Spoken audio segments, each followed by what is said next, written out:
क्या आप भी इस बसंत पंचमी पर वही पुरानी मिठाइयाँ खाकर बोर हो गए हैं? तो आज हम बनाएंगे सर्दियों की खास सौगात तिल और मखाने की एकदम नई और लाजवाब रेसिपी। न चाशनी का झंझट, न घंटों की मेहनत और सेहत स्वाद से भरपूर ये रेसिपी आपके त्योहार का मज़ा दुगना कर देगी। तो चलिए बिना देर किए शुरू करते हैं आज की स्पेशल रेसिपी बनाना। तो दोस्तों, इस रेसिपी को बनाएंगे आज हम तिल और मखाने से। इसके लिए मैंने 1 कप तिल लिए हैं सफ़ेद वाले और इन्हें हम डाल देंगे लो फ्लेम पर पैन में। और 1 कप तिल काफ़ी रहेंगे इस रेसिपी को बनाने के लिए। अब हम इसमें डाल देंगे 1 से 2 कप मखाने, जो कैल्शियम से भरपूर होते हैं, बहुत ज़्यादा हेल्दी होते हैं, जिनका इस्तेमाल हमें सर्दी में करना ही चाहिए। अब हम लो फ्लेम पर इन दोनों ही चीज़ों को अच्छे से रोस्ट करेंगे, बिना घी डाले और बिना झंझट के आप इन्हें रोस्ट कर सकते हो। लो फ्लेम पर आपको इन्हें अच्छे से रोस्ट करना है। जब ये अच्छे से रोस्ट हो जाएंगे तो तिल में से आवाज़ आने लगेगी और जो मखाने हैं वो बहुत ज़्यादा क्रिस्पी बन जाएंगे। तो फ्लेम को आपको लो ही रखना है। लो टू मीडियम फ्लेम रखते हुए इन्हें हमें लगातार चलाते हुए लगभग 5 मिनट तक इसी तरह से रोस्ट करना है। इसमें ना ही आपको घी का इस्तेमाल करना है, ना ही किसी दूसरी चीज़ का।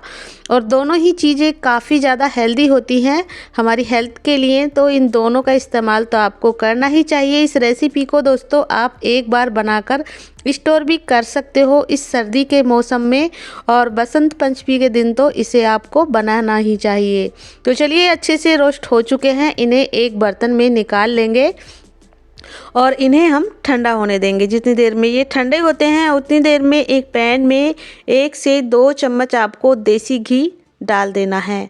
अब लेंगे स्वाद और सेहत से भरपूर ये जो गोंद है, बबूल वाला गोंद है, और इसका जो साइज़ है थोड़े बड़े साइज़ का है। छोटा बड़ा जो भी आपके पास गोंद हो वो ले लीजिएगा। अक्सर लोग पूछते हैं कि ये कौन सा गोंद होता है, तो ये बबूल का गोंद होता है, जो हमारी हड्डियों के लिए बेहद फ़ायदेमंद होता है। इसे घी में डालकर अच्छे से हमें फ्राई करना है, और आप चाहें तो इसे छोटे छोटे टुकड़ों में तोड़ भी सकते हो। इसी तरह से आपको मीडियम फ्लेम पर इसे फ्राई करना है, जिससे कि ये अच्छे से क्रिस्पी बन जाएगा, फूल जाएगा, बिल्कुल कच्चा नहीं रहेगा। अगर गोंद कच्चा रह जाएगा तो खाते समय ये दांत में चिपकेगा। तो देख सकते हैं आप, अच्छे से ये फूल चुका है। इसका मतलब है जो गोंद है पूरी तरह से फ्राई हो गया है, अच्छे से ये फ्राई हुआ है। इसको हम निकाल लेंगे एक बर्तन में और इसका इस्तेमाल हम बाद में करेंगे। अब हम लेंगे दूध। तो यहाँ पर मैंने नॉर्मल दूध लिया है और 1 से 2 कप आप दूध ले सकते हो। इसी घी के साथ हम इस दूध को डाल देंगे और दूध को हमें करना है बॉईल। तो इसके लिए फ्लेम को आपको मीडियम रखना है और मीडियम फ्लेम पर इसे चलाते हुए अच्छे से दूध को हमें पका लेना है। तो चलिए दोस्तों, जितनी देर में इस दूध में उबाल आता है उतनी देर में हम चेक कर लेते हैं मखाने और तिल को। तो देख सकते हैं आप, ये अच्छे से ठंडे हो चुके हैं। तो अब हमें इनका पाउडर बनाना होगा। इसके लिए एक बड़े साइज़ का मिक्सी का जार ले लें और उसमें सारे ही मखाने और तिल को ट्रांसफ़र कर लें और इन्हें एकदम बारीक आपको पीसकर तैयार करना है। बहुत आसानी से ये पिस जाते हैं।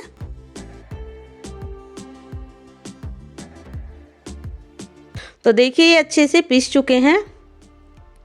मैंने इनका अच्छे से पाउडर बनाकर रेडी कर लिया है। अब हम इन्हें एक बर्तन में निकाल लेंगे और चेक कर लेंगे कि इसमें कोई मोटा टुकड़ा तो नहीं है। इस तरह से हाथ की मदद से चेक कर लें तो ये एकदम बढ़िया से पिसकर रेडी हुआ है ये पाउडर। और अगर ये थोड़ा बहुत मोटा रह भी जाता है तो कोई दिक्कत नहीं आएगी। जिस प्रोसेस से हम आज इस रेसिपी को बना रहे हैं, तो आप इस पाउडर को थोड़ा सा दरदरा भी रख सकते हो, जैसे भी आपको पसंद हो। तो चलिए, इतनी देर में दूध भी अच्छे से उबल चुका है। मैंने लो फ्लेम पर इसे लगभग 2 से 3 मिनट तक पकाकर रेडी किया है। अब जैसे ही दूध में उबाल आ गया है तो हम इसमें ये गोंद डाल देंगे फ्राई किया हुआ। आप चाहें तो इसे दरदरा पीस के क्रश करके भी डाल सकते हो। मैंने इसे साबुत ही इसी तरह से रखा है। जैसे ही हम दूध के साथ इसे पकाएंगे तो एकदम से ये सॉफ्ट बन जाएगा। इसको आपको दरदरा पीसने की ज़रूरत नहीं पड़ेगी। और देख सकते हैं आप, अच्छे से फिर से दूध में उबाल आने लगा है। इस स्टेज पर हम ये तिल और मखाने वाला सारा पाउडर इसमें डाल देंगे।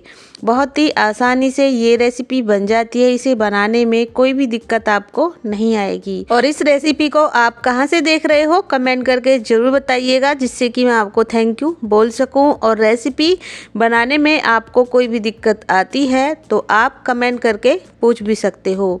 अब हम इस सारे ही पाउडर को अच्छे से मिक्स करेंगे। फ्लेम को एकदम से लो रखें। जैसे ही हम इस पाउडर को डालेंगे ना, पूरी तरह से दूध को एब्जॉर्ब कर लेगा और एकदम से ये इस तरह से इसकी जो थिकनेस है हो जाएगी।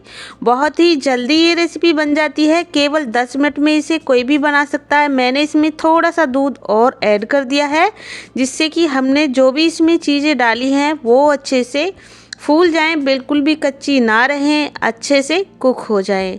तो इसलिए दूध का डालना बहुत ज़रूरी है। हम अच्छे से सारी ही चीज़ों को मिक्स करेंगे। फ्लेम को रखेंगे मीडियम और लगातार इसे चलाते हुए अच्छे से हमें इसे पकाते रहना है। जैसे जैसे हम इसे पकाते रहेंगे ना, तो आप देख सकते हैं इसकी कंसिस्टेंसी कुछ इस तरह की हो जाएगी। अब हम इसमें 1 बड़ा चम्मच देसी घी और डाल देंगे। और घी डालने के बाद अब हमें इसकी करनी है भुनाई अच्छे से, जिससे कि जो हमारी रेसिपी है बिल्कुल ख़राब नहीं होगी। आप इसे 1 से 2 हफ्ते के लिए फ्रिज में रखकर स्टोर भी कर सकते हो, बिल्कुल भी ख़राब नहीं होती है। और जो ये रेसिपी है खाने में बेहद टेस्टी लगती है। इस तरह से घी के साथ मैंने इसे पका लिया है। अब हम इसे और भी हेल्दी बनाने के लिए 1 चम्मच इसमें सौंठ का पाउडर, आधा छोटा चम्मच इसमें हम जो दखनी मिर्च होती है सफ़ेद वाली मिर्च का मैंने इसमें पाउडर डाला है। आप काली मिर्च का पाउडर भी इसमें डाल सकते हो। ये काफ़ी ज़्यादा हेल्दी होती हैं दोनों ही चीज़ें। सर्दी में अक्सर इनका इस्तेमाल करना ही चाहिए।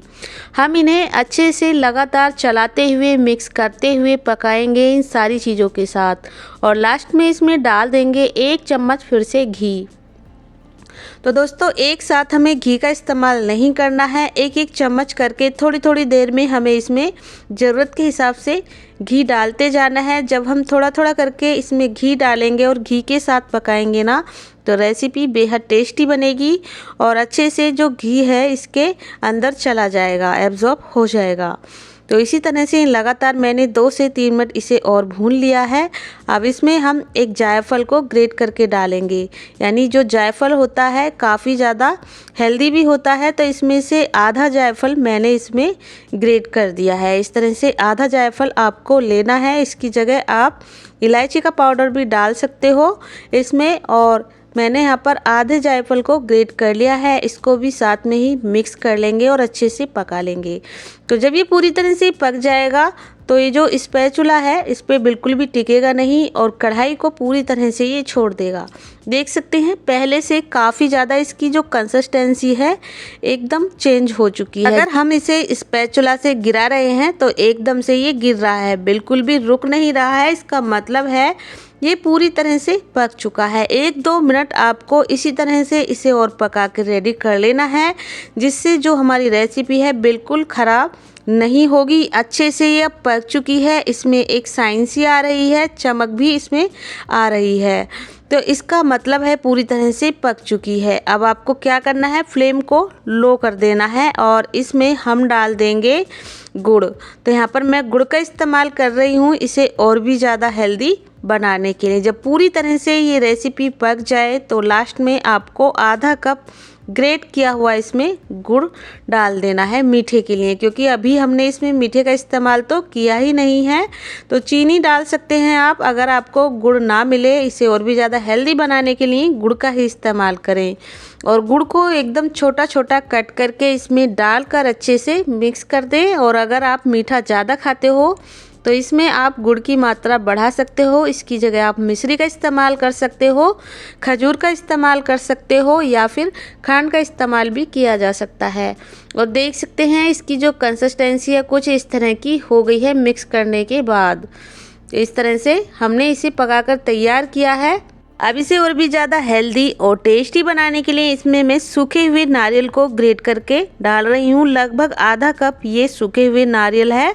आप चाहें तो डेसिकेटेड कोकोनट भी इसमें इस्तेमाल कर सकते हो, लेकिन सूखे नारियल का टेस्ट काफ़ी अच्छा होता है, इसलिए इसका ही इस्तेमाल करें अगर आपको ये मिल जाए तो। इसे डालने के बाद 1 मिनट और पकाएंगे और इसकी कंसिस्टेंसी आप देख सकते हैं कितनी ज़्यादा टेस्टी लग रही है ये दिखने में हमारी रेसिपी। और इस तरह से कढ़ाई को पूरी तरह से इसने छोड़ दिया है। तो चलिए अब हम इसे एक प्लेट में निकाल लेते हैं, बाद में मैं आपको दिखाऊंगी कि ये रेसिपी हमारी कैसी बनी है। और दोस्तों आप चाहें तो इसमें और भी ड्राई फ्रूट डाल सकते हैं। मैंने इसे ज़्यादा हैवी नहीं रखा है क्योंकि काफ़ी हैवी हो जाता है ये फिर, तो मैंने इसलिए इसमें और ड्राई फ्रूट ऐड नहीं किए हैं। ऊपर से हम थोड़ी से ड्राई फ्रूट कट करके इसमें डालेंगे, इसे और भी ज़्यादा टेस्टी दिखाने के लिए। तो दोस्तों ये हमारी रेसिपी तिल और मखाने की बनकर रेडी हो चुकी है। इसे एक बार बनाकर आप फ्रिज में रख लीजिए और 2 हफ्ते के लिए स्टोर कर लीजिए। जब भी आप इसका इस्तेमाल करें तो थोड़ी देर पहले निकाल कर इसे गर्म कर लीजिएगा और इस तरह से 1 चम्मच सुबह शाम आप खा सकते हो, दूध के साथ या फिर बिना दूध के साथ। बहुत ज़्यादा हेल्दी रेसिपी है, सर्दियों में कोई भी दिक्कत आपको नहीं होगी इसे खाने से। तो दोस्तों आज की रेसिपी आपको थोड़ी सी भी पसंद आए तो प्लीज़ वीडियो को लाइक शेयर जरूर कीजिएगा और कुक विद पुष्पा को सब्सक्राइब करना बिल्कुल ना भूलिएगा इसी तरह की और नई रेसिपी देखने के लिए। तो चलिए दोस्तों मिलते हैं फिर किसी रेसिपी के साथ, तब तक के लिए थैंक यू, बाय बाय।